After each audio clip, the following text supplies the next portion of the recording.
디모데후서 2장 1절부터 13절 우리 한 절씩 교독하겠습니다. 내 아들아, 그러므로 너는 그리스도 예수 안에 있는 은혜 가운데서 강하고 또 내가 많은 증인 앞에서 내게 들은 바를 충성된 사람들에게 부탁하라. 그들이 또 다른 사람들을 가르칠 수 있으리라. 너는 그리스도 예수의 좋은 병사로 나와 함께 고난을 받으라. 병사로 복무하는 자는 자기 생활에 얽매는 자가 하나도 없나니 이는 병사로 모집한 자를 기쁘게 하려 함이라. 경기하는 자가 법대로 경기하지 아니하면 승리자의 관을 얻지 못할 것이며 수고하는 농부가 곡식을 먼저 받는 것이 마땅하니라. 내가 말하는 것을 생각해 보라. 주께서 범사에 내게 총명을 주시리라. 내가 전한 복음대로 다윗의 씨로 죽은 자 가운데서 다시 살아나신 예수 그리스도를 기억하라. 복음으로 말미암아 내가 죄인과 같이 매는 데까지 고난을 받았으나 하나님의 말씀은 매이지 아니하니라. 그러므로 내가 택함 받은 자들을 위하여 모든 것을 참음은 그들도 그리스도 예수 안에 있는 구원을 영원한 영광과 함께 받게 하려 함이라. mit보다 이 말이여, 우리가 주와 함께 죽었으면 또한 함께 살 것이요 참으면 또한 함께 왕노릇할 것이요 우리가 주를 부인하면 주도 우리를 부인하실 것이라. 함께 보겠습니다. 우리는 미쁨이 없을지라도 주는 항상 미쁘시니 자기를 부인하실 수 없으시리라. 아멘. 사도 바울이 자신의 영적인 아들인 디모데에게 내 아들아 이렇게 말하면서 1절 말씀에 그리스도 예수 안에는 은혜 가운데서 강하고 강하라 이렇게 말합니다. 강하라.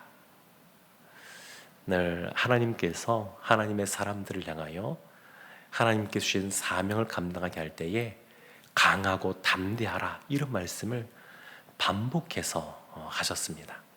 지금 바울도 이제 인생의 노년, 전해지는 것으로 의하면 이 바울이 가장 마지막에 쓴 서신이 디모데후서이고 이 디모데후서를 쓰고 나서 몇 달 안 되어 이 땅에서 죽게 된 것으로 전해지고 있습니다. 그러니까 이제 마지막 순간에 디모데에게 유언처럼 남기는 말이 디모데후서인데 그 디모데에게 너는 그리스도 예수 안에는 은혜 가운데서 강하라. 그냥 운동 열심히 해서 육체적으로 강건해지는 것 그걸 말하는 것이 아니고 그리스도 예수의 안에 있는 은혜, 하나님의 은혜 가운데서 강하여지라 이렇게 말을 합니다. 그리고 2절 말씀에 보면 내가 많은 증인 앞에서 내게 들은 바를 충성된 사람들에게 부탁하라. 어제 나왔던 그 본문의 말씀에도 있지만 이 바울이 자신을 하나님 앞에 주님 앞에 의탁하는 모습이 있었습니다. 그것처럼 본인이 주님 앞에서 부탁하는 삶을 살았는데 디모데도 또 누군가에게 다른 이들과 함께 주님 안에서 부탁하는 그러한 삶, 의탁하는 삶, 그러한 삶을 살게 하라고 권면하고 있습니다. 그러면서 3절 말씀에 보면 그리스도 예수의 좋은 병사로 있으라 이렇게 말을 합니다. 그리스도 예수 안에 있는 은혜 안에서 강하여진다고 하는 것은 그리스도 예수의 좋은 병사로 있는다는 의미입니다. 좋은 병사로 있다고 하는 것. 4절 말씀 보면 이런 말이 있죠. 병사로 복무하는 자는 자기 생활에 얽매이는 자가 하나도 없나니. 병사로 복무하는 사람은 자기 생활에 얽매이지 않습니다. 병사라고 하는 것, 군인이라고 하는 것, 이것은 전쟁이 나게 되면 그 전투 가운데, 전쟁 가운데 나아가서 목숨을 내어 맡기고 싸우는 것 아니겠습니까? 지금 러시아, 우크라이나 사이에서 전쟁이 벌어지면서 날마다 많은 그런 사상자가 나온다고 하는데, 이 전쟁이라고 하는 것이 사실은 목숨을 걸고 싸우는 겁니다. 그러니까 자기 생활에 얽매일 수가 없습니다.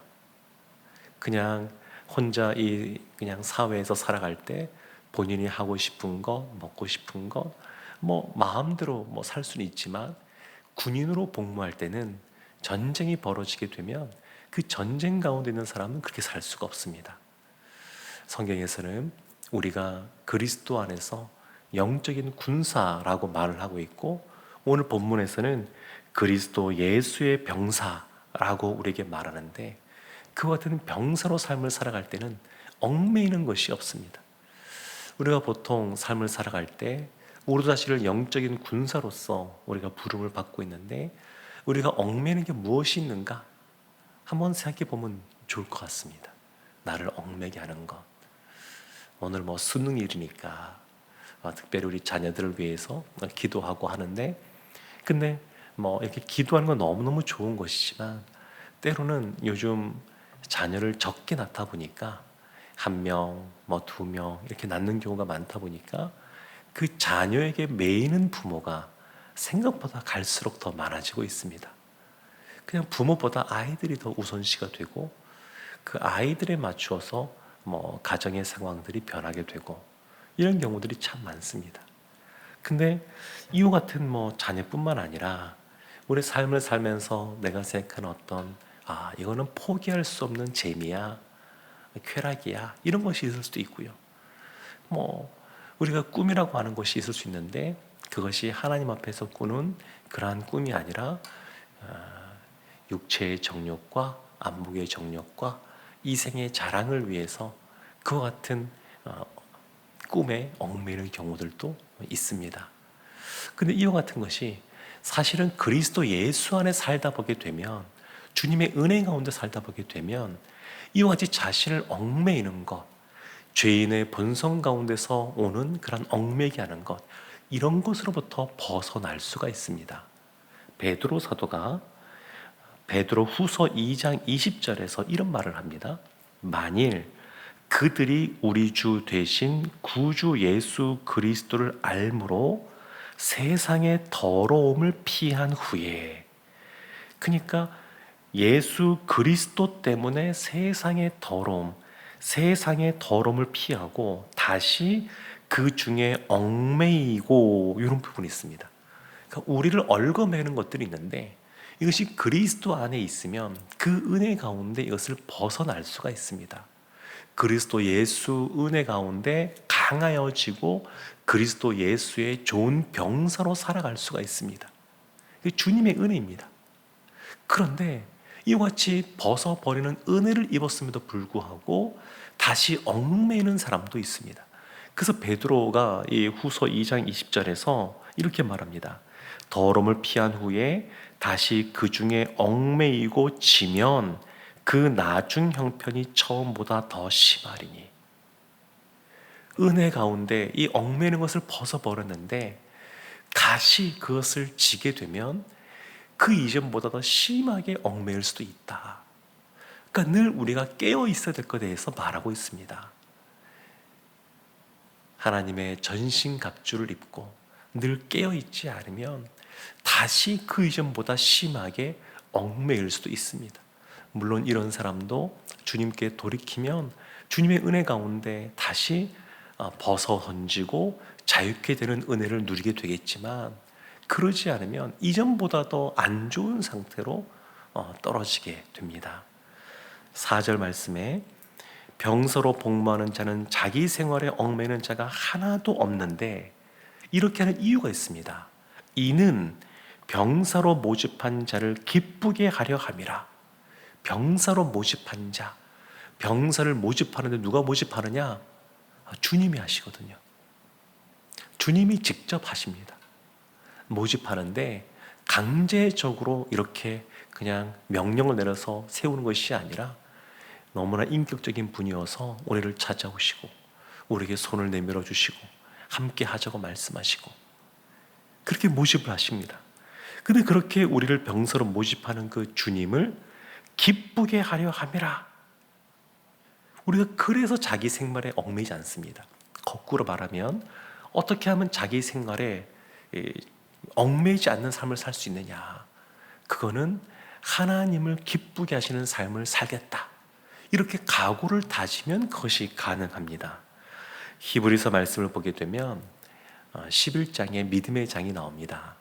그리고 11장 앞과 뒤에 인내하고 견디는 믿음에 대해서 말하는데 그 중에 12장 2절에 이런 말씀이 있습니다.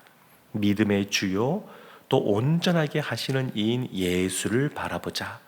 그는 그 앞에 있는 기쁨을 위하여 십자가를 참으사 부끄러움을 개의치 아니하시더니 하나님 보좌 우편에 앉으셨느니라. 십자가를 참으사 부끄러움을 개의치 아니하시더니 하나님 보좌 우편에 우리 예수님께서 앉아 계십니다. 근데 그렇게 한 이유가 뭐냐면 그는 그 앞에 있는 기쁨을 위하여, 기쁨을 위하여, 기쁨, 하나님의 기쁨을 위하여 예수님도 십자가를 참으셨습니다.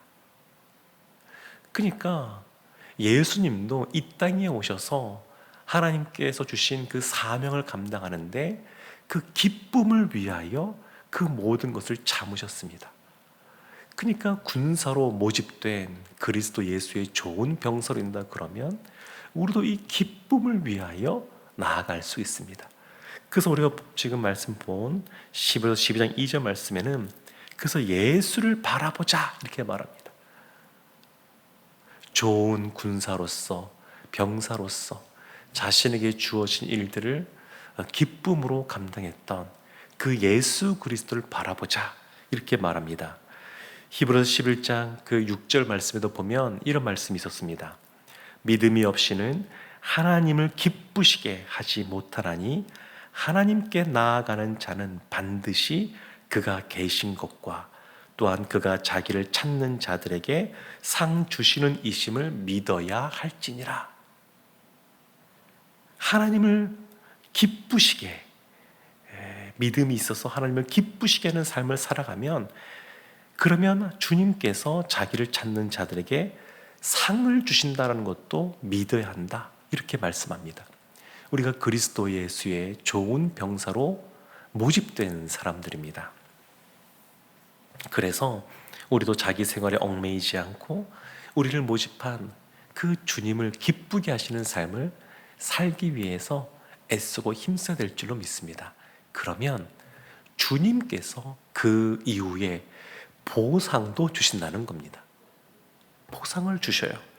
그래서 오늘 말씀도 보면 7절 말씀에 이런 말씀이 있죠. 내가 말하는 것을 생각해 보라. 주께서 범사에 내게 총명을 주시리라. 우리에게 총명을 주신다고 말씀합니다. 예를 들어서 설명한 게 5절 6절 있는데 5절 말씀에 보면 경계하는 자 그가 승리자의 관을 또 얻게 될 것이고 수고하는 농부 6절에 곡식을 먼저 받게 된다. 이러면서 주님 앞에 머물러 있는 사람들에게 총명을 주신다고 말씀하고 있습니다. 사랑하는 성도 여러분, 우리가 그리스도의 좋은 군사로서 주님의 기쁨이 되기 위해서 예수 그리스도를 바라보는 삶을 살아가면 그 나머지 하나님이 책임져 줄 줄로 믿습니다. 오늘날 군대도 마찬가지 아닙니까? 군대도 직업군인으로 있게 된다 그러면 나라에서 그 군인이 그 군복무하는데 집중할 수 있도록 자신의 생활에 얽매이지 않을 수 있도록 그냥 가정을 꾸리고 자녀를 키우며 살아가는데 어려움이 되지 않도록 국가에서 월급을 줍니다. 군인에서 퇴직하면 그 즉시로 또 연금도 받고 살아갈 수 있게끔 해줍니다. 그러니까 군인으로서 집중할 수 있도록 나머지 그 생활에 얽매게 하는 모든 것들을 국가가 책임져 주는 것처럼 그리스도의 군사도 그렇습니다. 그리스도 예수의 좋은 병사로서 우리가 주님께서 주신 일들을 감당해 살아가면 우리를 얽매게 하는 삶의 여러 가지 모습들이 있지만 그 모든 것 주님께서 책임져 주실 줄로 믿습니다. 주님의 좋은 병사로서 주님을 기쁘게 하시는 삶을 살아가고 하나님이 주시는 놀라운 은혜와 복을 받아들이는 우리 모두가 되기를 주님의 이름으로 축원합니다.